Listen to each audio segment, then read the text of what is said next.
Hey guys, John Avanti here. Welcome back to another video. And behind me is a 2019 2020 Honda Ridgeline. Now the Honda Ridgeline is a newly designed. Basically, they have a new grille and a 10-speed transmission. Is made with a 3.5 liter 6-speed transmission versus a 10-speed transmission. And I think a 10-speed transmission, Honda overdid it to squeeze a little bit of fuel economy out of it.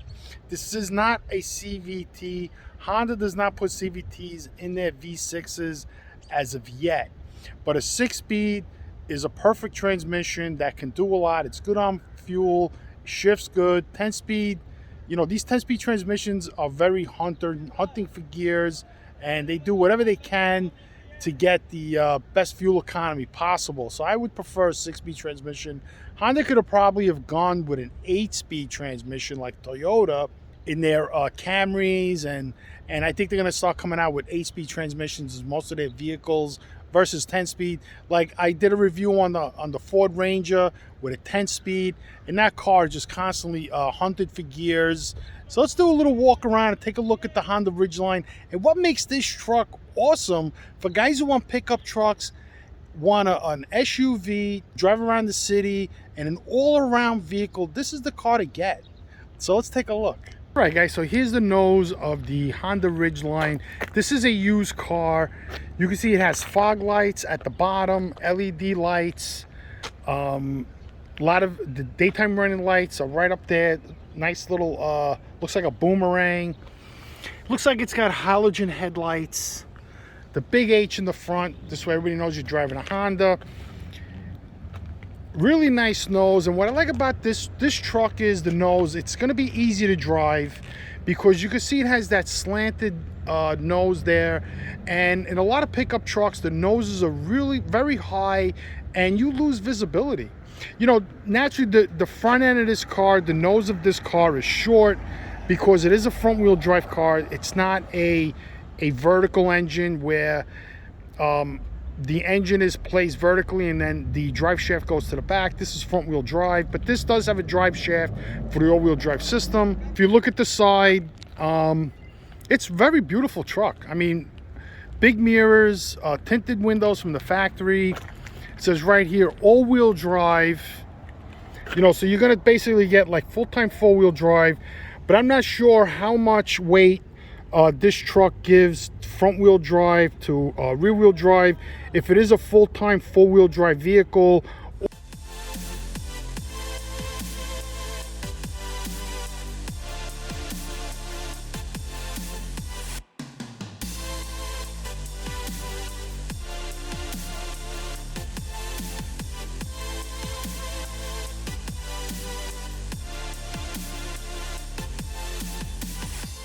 It's like 60 front, 40 rear, or it's like 80 front percent of the time and then 20% of rear, and that's just basically for fuel economy. You know, you get this big high back window, and that's because, you know, this is a Pilot.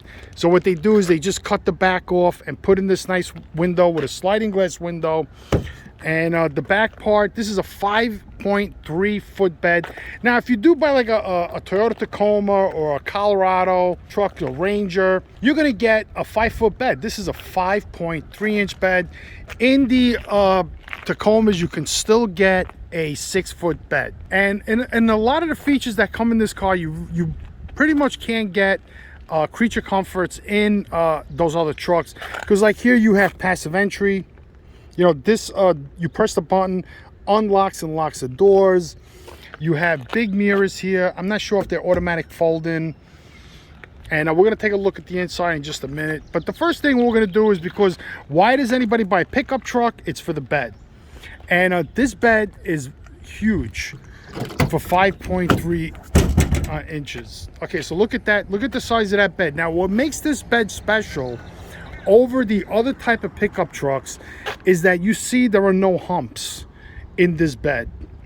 Okay, and the other thing too is you have under floor storage here, but this opens up into a trunk.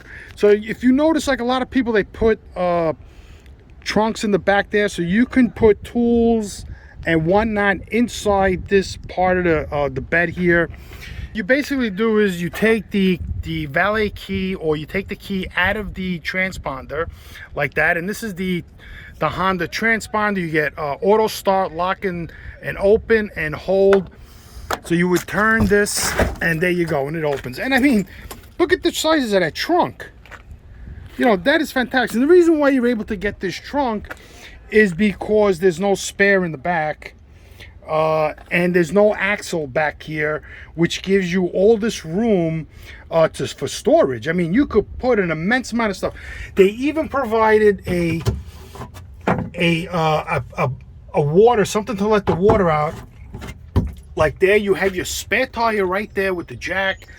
And the other thing what you don't get in the other small pickup trucks is these. Look at these huge tie downs. I mean, these are like, I never saw tie downs like that. In the Toyota, you get like little tiny tie downs. Let's just take a quick look what's in here. So you get an outlet in the back right there. That's pretty cool, right? So you can close it and it's covered up, and you have a little storage in there. So you could put stuff in there and charge it while you drive, which is pretty awesome. So then to close it, you simply just close it like that, and it locks. I mean, that's pretty cool. And then you put the key back, and you're all set to go. You have a light back there, 2 lights. So basically what a lot of times is in a regular pickup truck, you'll get 1 light in the back. And this is a pretty big flat tailgate. And you know, you could definitely go tailgating with this and have a good time. Now you could see with right over here, looking here, this is a double hinged tailgate. So it locks here, and this just clips in, so you would close it. That's what makes this Ridgeline so desirable. I mean, this is basically a truck for anybody. Very easy to drive. Doesn't drive like a pickup truck at all. You have these big lights in the back, and that's all this other room in the back. And what's great about it is all you need to do is lift up this seat here, and that locks up like this, like at that. So now you have all this room. You could pretty much fit 2 bikes in here. The roof, let's take a look at the roof.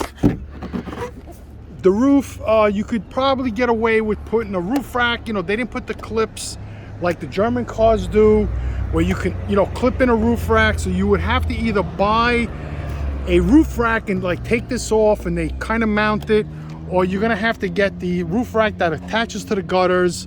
You close the door, and then you got your roof rack if you want to put skis up there, fishing poles, kayaks, whatever you want. And you still have this huge bed. This is a very big bed. I mean, with a lot of tie downs, and it's very versatile. I really like it. And it's pretty comfortable back here too. You know, it goes down easy. You have a nice armrest back here for the passengers. 2 cup holders. You have charging ports right there, 2 USB charging. Air conditioning in the back, leather seats, beautiful leather seats, you know, headrests. You have more cup holders here, window opening, you know, easy in, easy out. That's another thing. You know, a lot of pickup trucks are lifted, and a lot of people have a hard time getting in and out, especially like elderly people, children, and stuff like that. So let's take a quick walk around, see what the truck actually looks like. It's very nice. I mean, if you're thinking about buying a Tacoma or a Colorado or a Canyon or Ranger, I would definitely take a look at the Honda Ridgeline, because you know, this is probably more useful. People are not technically going to go off-road, because you know, what is off-road? You know, people are not going to go rock climbing, rock crawling. You know, you could go off-road with this, and there is a company out there that can lift this truck between 1.5 to 3.5 inches, and that's a lot, you know. And you could easily go in the sand with this, because this truck does come with a sand mode. You put it in sand mode, you let the air out of the tires, and you can go in the sand with this with no problem, even if it's not lifted. So here you have the passive entry that's locked, and that's open, and you have this beautiful compartment here. This is where you would press the button to open your fuel gauge. A little holder there, more compartment here. Little compartment there. Auto front power windows and locks. Memory seats right here. You know, big windows. Nice, beautiful steering wheel. I mean, this steering wheel feels good. I like that. And this has eco mode. This is for your power mirrors. You got parking sensors. You have all these safety features. Skid, cargo lights, 12 volt for the back. You want to turn it on and off so you could drive and charge whatever you want to do. You know, nice, very comfortable leather power seat. It's not a cooling seat, but that's okay. I mean, it's a heated seat with very good leather. I really never seen Hondas with ripped leather seats, you know, like Mercedes and other brands that the seats rip. And that's basically the functionality of this truck. You know, because when you're buying something like this, you're buying it for the bed. The bed in this truck is fabulously, superbly designed. I mean, Honda did a great job designing this bed. Let's start her up. There it is, nice startup. And right away, you know, you're greeted with the fasten seatbelt sign. Now, the speedometer, there is no speedometer. What it comes with is a digital speedometer, a tachometer, and in the middle, you have all your instruments, that fuel economy and whatnot. You have here on the steering wheel, main screen, lane departure warning. You know, this is for setting things, and here's more for the steering wheel or driving, lane departure warning, information system, telephone, heated steering wheel, which is great. You know, if any car comes with heated seats, you should have a heated steering wheel. Here's more controls that might control the radio. Look at that, it has nice navigation, beautiful radio. And these are just, you know, basic things that almost every car, every expensive car has today. These are your cup holders. And you have, you know, storage here. Maybe the new one. This one doesn't have automatic phone charging. Here's your heated seats. This is your climate control. And, you know, and this is the navigation. You have volume. It's all touchscreen. Well, it's touchscreen. Look at that, pretty cool. Nice glove compartment. You know, you grab the handle here, and then you also get this giant compartment with the auxiliary, USB, and another power outlet to charge stuff. And then you have a power outlet here and more USB. You know, which is fine. You know, I kind of like it. And here's the sunroof. You get this big sunroof. And here are the controls for the sunroof. There's the rear view mirror, big front windshield so you can see. Driving this car, you could see everything on the road. So let's close the window. Let's see if this has fold-in mirrors. I don't think so. They're manual, but you know what? That's okay. That's no big deal, having automatic fold-in mirrors. This transmission is it has a sport transmission. I think all you do is just hit the button and it goes for tow mode. So this button here is for tow mode.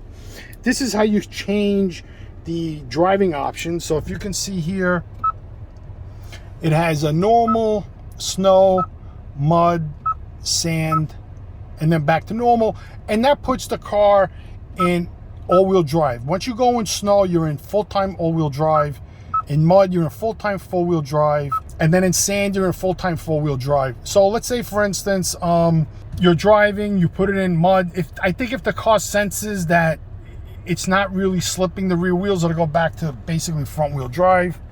There's economy on. You're going to get a little better fuel economy. So we're at a half a tank. We have 174-mile range, which is not bad. Average fuel economy around the yard is getting 18.8 miles per gallon. The stereo system sounds great. You get this red start button, which is pretty cool. Dual climate control. And this is a fantastic car. You know, the vents, there's a lot of vents. 1, 2, 3, 4 vents. And you have vents in the feet. And you have 2 vents in the back, so your passengers will stay nice and cool.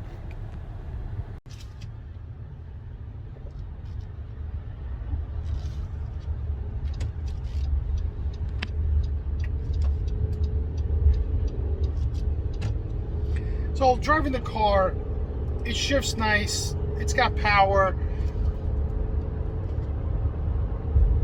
It drives very nice. I mean, this is a very nice truck. You could zip around in this all day long. The seat is so soft and cushy. It's got great pickup. And these cars hold their value a lot. So when you buy a truck like this, even with high mileage on them, you know, you're going to get a lot of money when you want to go sell it, or you can keep these for a long time. You know, Honda transmissions in the past had some problems. I'm not too sure about these, but the Honda engines last a very long time. Very long time.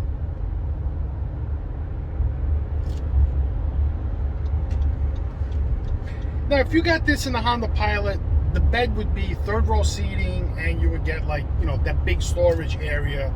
And technically, well, you're sacrificing that for the bed. You know, if you want the bed and you want to lose the third row seating, that's what happens. But I mean, this car runs like a top. The instrument panel is very nice. It rolls beautifully. You know, that's one way of a manufacturer of getting, you can see the lane departure warning. I went over the lane and it noticed that.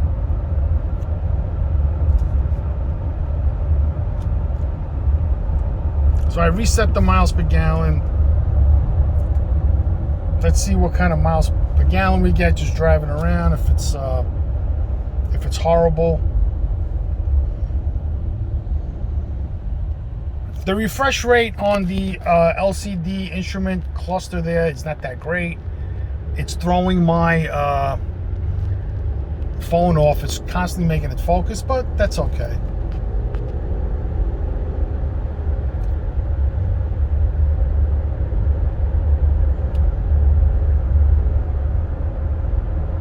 Hondas are not really known for getting great fuel economy.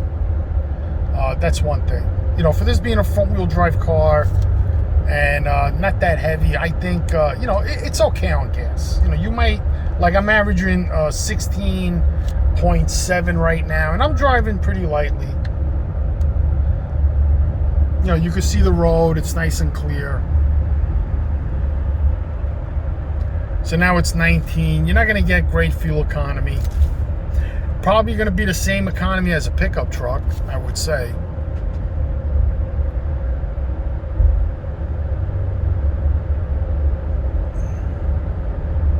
But this car is comfortable. You know, you can go on long distant trips in this and just keep driving and be very comfortable. Naturally, the new pickup trucks today are also have beautiful rides, especially the Colorados and the GMC Canyons. The Ford Ranger has great ride. You know, the Tacoma's a little rougher, but they still ride nice. The new Tacomas, the third gen Tacomas, have nice rides. I have a second gen, and it's a decent ride.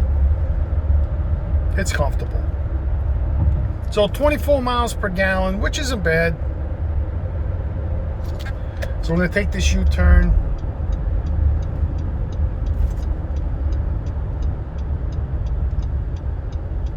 Cooled seats would have been nice in the truck.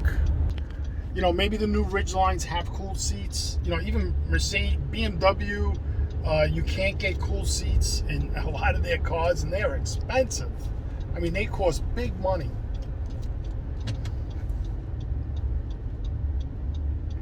So if you buy a lot of GMs that you're paying $60,000, you're gonna get cooled seats, which is awesome. Like, it's not that hot in here, but you know, a cool seat, what it does is it just cools your back and your bottom, where I'm sitting now, like on a stove. It's really hot, you know. So maybe you want to get like cloth seat covers in the summertime to reduce the heat of the black leather interior, or any leather seats get pretty hot in the summertime. You know, climbing hills, you basically got to push the car to give it power, and to go into a lower gear, you got to put some gas into it. But when it's rolling and you're cruising, the car, the powertrain is very good. It's very good. You know, the engine revs a lot, driving, like going uphill, you know, seeking that gear to downshift from 6th to 4th gear to bring you up an incline, which is no biggie. You know, that's not going to make or break the drivability of this car.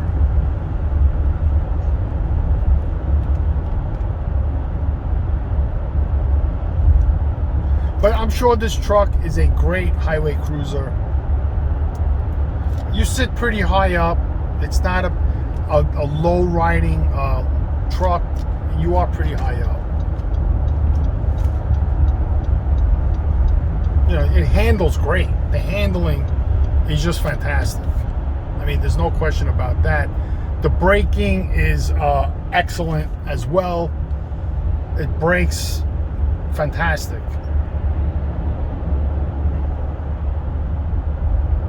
And once you get used to driving it, you're going to understand how the transmission works, and you'll be using your foot in a certain way where you'll feel the car out, and the car will do what you want. You know, this does have sport shifting mode. You know, for whatever reason, you would use that to hold the gears down. And automatic like this, it's not a sports car. You know, it's not 350 horsepower, but the 273 horsepower is plenty for this car. Plenty.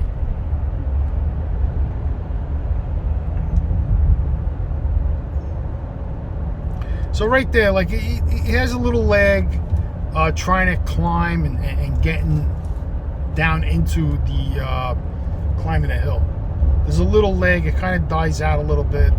You get a lot of feedback when you drive, and let's say like I'm changing lanes like that, it puts some feedback in the steering wheel, so you can see like the light will go on, right? So it'll like tighten the wheel up for you, so which is, I don't know if that's good or bad. It kind of takes the steering away from you, because now the steering wheel is becoming intrusive. Again, like, I'm not sure if that's good or a bad thing. But it has all those safety features, you know, lane departure warning, lane assist, and that's what that is. The lane assist is trying to keep you in the lane. It's telling you to wake up. You know, don't crash, don't go into the other lane, which is good. You know, a lot of people drive and, you know, they have sleep apnea and they cause an accident. Yeah, I'm having a great time driving this. This is pretty cool. So I did manage to get 26 miles per gallon, which is fantastic. If I can turn the steering wheel. There it is, 26 miles per gallon. Now, that's really good. So I'm sure on the highway you might be able to get 29 or so. And that's excellent. You know, for a truck like this, with what you can do with this, 29, 26 miles per gallon is excellent. You heard that whistling, that's cars passing me. Warning me that there's cars on my right.